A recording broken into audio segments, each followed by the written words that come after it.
பெண்கள்னா உனக்கு ரொம்பவும் இளக்காரமா போயிட்டாங்களா? ஆர்த்தி ரவி மாரி ஒரு பெண் உனக்கு வாழ்க்கையில வரத்துக்கு நீ குடுத்து வச்சிருக்கணும். உன்ன ரொம்பவும் வாழ்க்கையோட அடிமட்டத்துல இருந்த உன்ன மாரி ஆட்கள இன்னைக்கு புகழோட உச்சத்துல கொண்டு போய் வச்ச குடும்பத்துக்கு நீ நன்றி விசுவாசமா நடந்துக்கணும். ஆனா அது இல்லாம கொஞ்சம் கூட நன்றி விசுவாசம் இல்லாம நீ பேசுற விஷயங்கள பார்க்கும்போது, உண்மையிலேயே இப்படியும் ஒரு மனுஷங்க இருக்காங்க அப்படின்னு நினைக்கும்போது எனக்கு உண்மையிலேயே வேதனையா இருக்கு. ஆர்த்தி மாரி ஒரு பொண்ணு உன் லைஃப்ல வந்ததுக்கு நீ ரொம்பவும் பெருமைப்படணும். ஆனா அப்பேற்பட்ட பொண்ணையே நீ இன்னைக்கு டிவோர்ஸ் பண்ண துணிஞ்சிட்டு வேற யார் கூடயோ நீ இன்னைக்கு திரிஞ்சிட்டு இருக்க. ஆனா அதுக்கு கூட ஒரு நாள் கூட ஆர்த்தி ரவி இந்த மாதிரி மீடியா கிட்ட எமோஷனலாவோ கோவமாவோ பேசாத, ரொம்பவும் நாகரிகமா உன் லைஃப்ல இருந்து விலகணும் அப்படின்னு சொல்லிட்டு முடிவு பண்ணிட்டா. அப்படி இருக்கிற பொண்ணு அவங்களுடைய குடும்பத்தை பத்தி பேசுறதுக்கு உனக்கெல்லாம் என்ன தகுதி இருக்கு அப்படிங்கிற மாதிரி ராதிகா சரத்குமார் ஜெயம் ரவியோட ரீசெண்டான இந்த மீடியா இன்டர்வியூக்கு பதிலடி கொடுக்குற மாதிரி பேசியிருக்காங்க. அவங்க என்ன பேசியிருக்காங்க அப்படிங்கிற பத்தி தான் நாம் இந்த வீடியோல டீட்டெயிலா பார்க்க போறோம். வீடியோக்குள்ள போறதுக்கு முன்னாடி நீங்க நம்ம சேனலுக்கு புதியவரா இருந்தா மறக்காம சிபி ட்ரெண்டிங்க சப்ஸ்கிரைப் பண்ணி ஃபாலோ பண்ணிக்கோங்க. வாங்க வீடியோக்குள்ள போலாம்.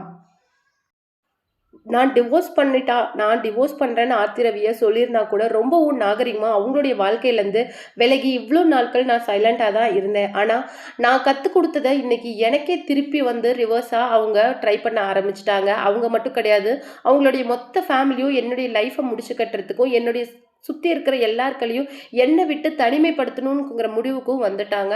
அவங்க எந்த மாதிரி எக்ஸ்ட்ரீமுக்குமே போவாங்க. அவ்வளோ ரொம்பவும் டாக்ஸிக்கான பர்சன் தான் ஆர்த்தி ரவியோட அம்மா அப்படின்னு சொல்லிட்டு ரீசெண்டாக ரவிமோகன் வந்து மீடியாவுக்கு கொடுத்த இன்டர்வியூ தான் இன்னைக்கு சோஷியல் மீடியாவே கண்கலங்க வச்சிருக்கு அப்படின்னு சொல்லலாம். அவங்களுக்கு ஆதரவு தர மாதிரி நிறைய நடிகர்கள் பேசியிருந்தாலும் கூட அவங்களுடைய அந்த பேச்சுக்கு, அதாவது மூன்றெழுத்து நடிகையால் தன்னுடைய வாழ்க்கையே நாசமாக போயிடுச்சு. அந்த பொம்பளை வந்து சாதாரண ஆள் கிடையாது. எத்தனை பேரோட வாழ்க்கைய குடும்பங்களை நாசம் பண்ணனவ இன்னைக்கு நல்லவ வேஷம் போடுறா அப்படிங்கிற மாதிரி சொல்லியிருக்காரு. நான் வந்து இப்படி இவங்களை பத்திலாம் பேசக்கூடாது, ஏன்னா ஆல்ரெடி என் மேல ஏகப்பட்ட கேஸ் இருக்கு, அதையே என்னால் ஹேண்டில் பண்ண முடியல அப்படின்னு சொல்லிட்டு அவங்களுடைய நேமை மென்ஷன் பண்ணாம போட்டிருந்தாலும் அந்த நடிகை குஷ்பு தான் அப்படிங்கிறது திட்டவட்டமா வெளிவந்தது. அதை பொறுத்து நடிகை குஷ்புவை அவர் தாக்கி பேசினதுக்கு கண்டனம் தெரிவிச்சு ராதிகா சரத்குமார் வந்து என்ன சொல்லியிருந்தாங்க அப்படின்னு சொல்லிட்டு பார்த்தீங்கன்னா, ஆர்த்தி ரவி மாதிரி ஒரு பொண்ணு உன்னுடைய லைஃப்ல வரத்துக்கு நீ கொடுத்து வச்சிருக்கணும். ஆர்த்தி ரவி எந்த அளவுக்கு ரொம்பவும் டீசெண்டா ஒழுக்கமான வளர்ப்புல இருந்திருந்தாங்கன்னா நீங்க டிவோர்ஸ் அறிவிச்சு கூட உங்களை மாதிரி ஒரு தடவை கூட மீடியாவில் இப்படி டிராமா பண்ணல. ரொம்பவும் அமைதியா தன்னுடைய குழந்தைகளோட மனநிலைய புரிஞ்சுக்கிட்டு அவங்க இந்த இதுல இருந்து விலகிக்கிட்டாங்க. உங்களுக்கு வேணுங்கிற அந்த டிவோர்ஸை கூட அவங்க கொடுத்துட்டாங்க. அது மட்டும் இல்லாமல் அவங்களுக்கு அவங்களுடைய பசங்களோட மென்டல் பீஸ் அப்படிங்கிறது ரொம்ப முக்கியம். அது அவங்க கெட்டு போயிடக்கூடாது, ஸ்பாயில் ஆகக்கூடாது அப்படிங்கிறதுக்காக இவ்வளோ ஒரு மனவேதனையான நிலைமையில கூட தன்னுடைய பசங்களை பார்த்துட்டு இருக்கிறாங்க.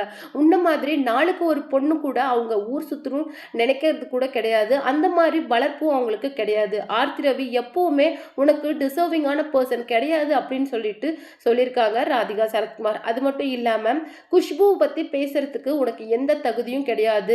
அவங்களே இன்னைக்கு உழைச்சி முன்னேறி இந்த அளவுக்கு வந்திருக்கிறாங்க. அவங்கள பத்தி தப்பா பேசுறதுக்கு உனக்கு எந்த அருகதையும் கிடையாது அப்படின்னு சொல்லிட்டு ரீசெண்டா நடிகை குஷ்புவை பத்தி அவதூறு பரப்பின ரவிமோகனை பத்தி பேசியிருக்காங்க கண்டனம் தெரிவிச்சு ராதிகா சரத்குமார். அவங்க பேசின விஷயங்கள் தான் இன்னைக்கு சமூக வலைதளங்கள்ல மிகப்பெரிய பேசுபொருளா இருக்கு. இதை பத்தி உங்களுடைய கருத்துக்களை மறக்காம நம்ம கமெண்ட் பாக்ஸ்ல ஷேர் பண்ணுங்க.